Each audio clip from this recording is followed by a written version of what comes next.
পাপ ভোগ করতে হবে। আর আমরা সেই জন্য এইসব দণ্ড নিয়ে এসেছি। বলছে তোমাদের ধর্ম অধর্ম কি? তোমার প্রভু ধর্ম অধর্ম কি? দণ্ডই বা কি? কাকেই বা দণ্ড দেবে? তো বলছে যে আমাদের প্রভু ধর্ম আর অধর্ম বলতে বলেছেন বেদ বিহিত যা, অর্থাৎ যা কিছু বেদে আছে, বেদ মতে যা বলা হয়েছে তাই ধর্ম, আর যা বেদ বিরুদ্ধে যাবে, বেদের বিরুদ্ধে যা কিছু হবে তাই হচ্ছে অধর্ম। তো এই বলাতে বললো ঠিক আছে, সে তো আমরাও এটাই মানি। দণ্ড না, দণ্ড যা কিছু খারাপ কাজ করেছে, অর্থাৎ পাপ কর্ম করেছে, তার অনুসারেই দণ্ড হবে। তো সেই কাজ যে করেছে তার প্রমাণ কি? হ্যাঁ, সব কিছুতে প্রমাণ দরকার, সাক্ষ্য দরকার। সেজন্য সেখানে তারা বললেন যে সাক্ষ্য আমাদের এই সামনেই আছে সব কিছু। আমরা প্রত্যেকে বলি না আমি এটা বলেছি, ও ওটা করেছে, আমাদের কথার কোনো দাম নেই। সাক্ষ্য সূর্য দেবে, বায়ু দেবে, আকাশ দেবে, বৃক্ষরাজিরা দেবে, ভূমি দেবে, জল দেবে, কাল দেবে, সময় দেবে, দিন দেবে, ক্ষণ দেবে, এরাই সাক্ষ্য দেবে। সেজন্য আমরা কিন্তু ত্রেতা যুগে দেখেছিলাম, এখনো পালিত হয়ে আসে, আমরা সকলে জানি। সীতামা দশরথের শ্রাদ্ধ করেছিলেন, রামচন্দ্র প্রমাণ চেয়েছিলেন, আর সাক্ষ্য কারা দিয়েছিল? মানুষের সাক্ষ্য নিয়েছিল রামচন্দ্র। রামচন্দ্র কার সাক্ষ্য নিয়েছিল? সামনে ফল্গু নদীর এই যে রাখা তুলসী, এর কাছে নিয়েছিল সাক্ষ্য, বটবৃক্ষের কাছে নিয়েছিল সাক্ষ্য, গোমাতার কাছে সাক্ষ্য নিয়েছিল। সাধারণ কারো কাছে সাক্ষ্য নেননি। তো সাক্ষ্য দেবে কে না? প্রকৃতি। এই প্রকৃতি যদি সাক্ষ্য দেয়, সেই অনুসারেই তার পাপ কর্মের বিচার হবে। সেই বিচারে এর দণ্ড হয়েছে, আর সেই জন্য আমরা নিতে এসেছি। তো এ কি পাপ কর্ম করেছিল না? যে 9টি সন্তানের কথা বললাম, দশম পুত্র তার নারায়ণ, তিনি ব্রাহ্মণ ছিলেন। তিনি তার অতীত সেইখানে মনে করছিলেন যে অতীতটা কি ছিল না? ব্রহ্মজ্ঞানী হওয়ার পর তার ব্রহ্মকর্ম করে যাচ্ছিলেন। কিন্তু একদিন যেদিন সমিধা, ফুল ইত্যাদি সংগ্রহ করতে বনে গিয়েছিল বললাম, সেই দিন থেকে সে একদিন পাপ কর্মে লিপ্ত হয়ে গিয়েছিল। সেই পাপ কর্ম কি ছিল না? যখন এগুলি সংগ্রহ করতে বনে গিয়েছে, সেই অবস্থায় বনের মধ্যে দেখেছে একজন শূদ্র পুরুষ আর একজন বেশধারী মহিলা প্রতি আকৃষ্ট হয়ে আর তারা অনাচার করছে এ মত্ত অবস্থায়। আর এগুলো দর্শন করার পর অজামিলের ব্রহ্মগুণ, সেই গুণ আস্তে আস্তে সে ভুলতে চেষ্টা করে আর ক্রমশ কামনা প্রবৃত্তির দিকে এগিয়ে চলেছে। লোভ, আকাঙ্ক্ষা, আগে বলেছিলাম ধর্মের 10টা গুণ, তার মধ্যে দেখুন এই লোভ, কামনা, বাসনা, এগুলোর দিকে তার এগিয়ে যেতে লাগলো। ফলে ব্রহ্মজ্ঞান তার নষ্ট হতে থাকলো। সে চেষ্টা করছে, আমরা প্রত্যেকে ভুল কাজের দিকে এগিয়ে গেলে নিজের মনের জোরে চেষ্টা করি পিছিয়ে আসার, সেও চেষ্টা করছিল। কিন্তু এক সময় তার পতন হলো, আর সেই দিকে সে ধাবিত হলো। সেই বেশধারী মহিলা সে নিকটে গেল আর তাকে সঙ্গ দান করলো। ফলত কি হলো? তাকে নিয়ে সে সংসার রচনা করতে থাকলো, পাপ কর্মে লিপ্ত হলো।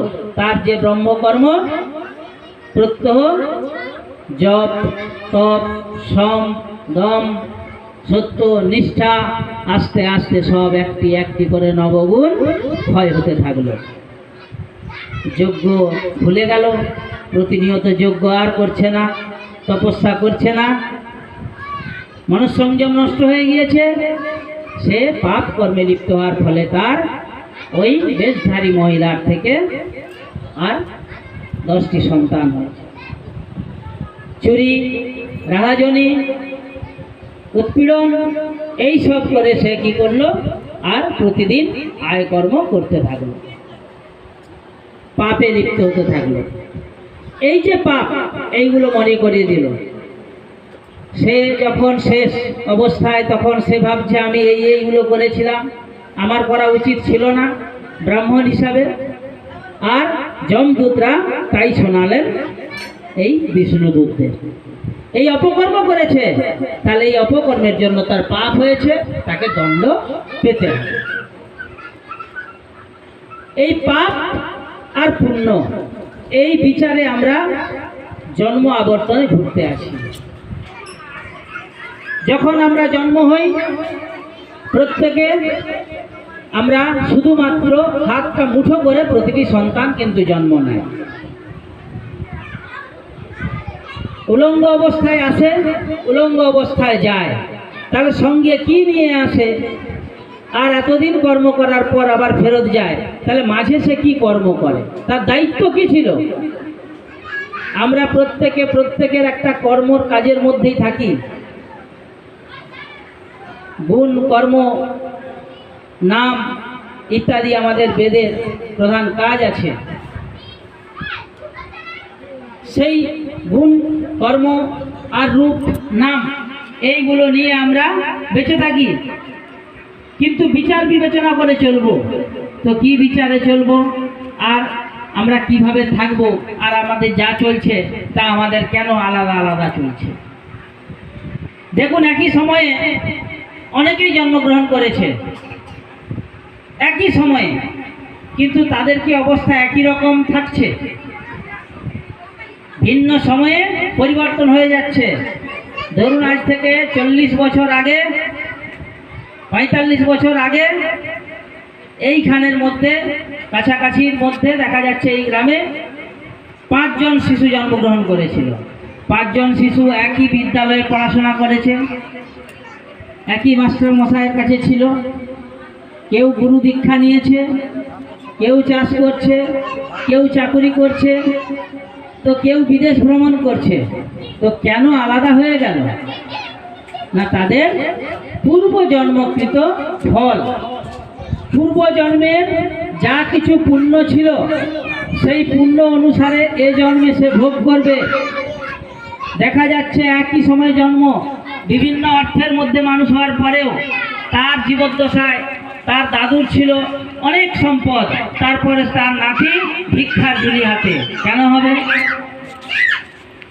সবই তো ছিল। আবার যে ভিখারির বাড়িতে জন্ম হয়েছে, সে সকলের গুরু হয়ে বসে আছে। এটাই তার পূর্বজন্মের ফল। যা কিছু পূর্বজন্মে ভালো করে এসেছিল, সেইগুলো তার সঞ্চিত,